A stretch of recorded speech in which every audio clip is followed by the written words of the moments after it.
ಇನ್ನು ಸಚಿವ ಕೆಎನ್ ರಾಜಣ್ಣ ವಿರುದ್ಧ ಮತ್ತೆ ಡಿಕೆ ಶಿವಕುಮಾರ್ ಸಿಡಿದೆದ್ರು. ಕೆಎನ್ ರಾಜಣ್ಣ ಯಾರು ರಾಹುಲ್ ಗಾಂಧಿ ಗೊತ್ತೇ ಇಲ್ಲ ಅಂತಂದ್ರು, ಅಂತವರ ಕಾರ್ಯಕ್ರಮಕ್ಕೆ ಹೋಗೋದು ಎಷ್ಟು ಉಚಿತ ಅಂತ ಪ್ರಶ್ನೆ ಮಾಡಿದ್ರು. ಡಿಕೆ ಅವರ ಸಾಫ್ಟ್ ಹಿಂದುತ್ವದ ಬಗ್ಗೆ ಪ್ರಶ್ನೆ ಇದ್ದಿತ್ತು. ರಾಜಣ್ಣ ಈ ಬಗ್ಗೆ ಮಾತನಾಡಿದ್ರು. ರಾಹುಲ್ ಗಾಂಧಿ ಗೊತ್ತೇ ಇಲ್ಲ ಅಂತ ಹೇಳದಂತ ವ್ಯಕ್ತಿ ಕರೆದ್ರು ಅಂತ ನೀವು ಹೋಗ್ತೀರಾ ಅಂತಂದ್ರೆ ಇದು ಎಷ್ಟು ಔಚಿತ್ಯ, ಅವರೇ ಯೋಚನೆ ಮಾಡಬೇಕು ಅಂತ ಹೇಳಿದ್ರು. ಆಗ ಅದಕ್ಕೆ ನಾನು ಯಾರಿಗೂ ಕೂಡ ಉತ್ತರ ಕೊಡುವಂತ ಅವಶ್ಯಕತೆ ಇಲ್ಲ, ಅವ್ರಿಗೇನಾದ್ರೂ ಸಮಸ್ಯೆ ಇದ್ರೆ ಮೆಡಿಸಿನ್ ಕೊಡೋಣ, ರಾಜಣ್ಣ ಹೇಳಿಕೆ ಬಗ್ಗೆ ನಾನು ಆಮೇಲೆ ಮಾತಾಡ್ತೀನಿ ಅಂತ ಡಿಕೆ ಶಿವಕುಮಾರ್ ಹೇಳಿದರು.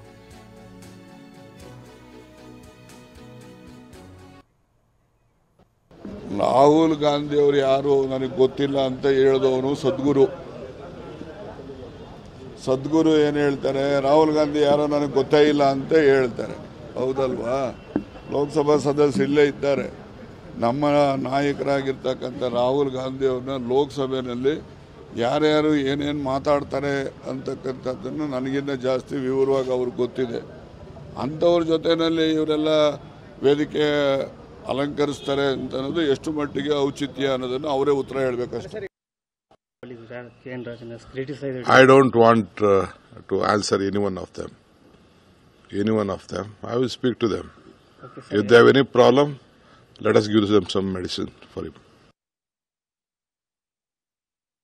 Your colleague K.N. Rajan has criticized. I don't want to answer any one of them. I will speak to them. If they have any problem, let us give them some medicine for him.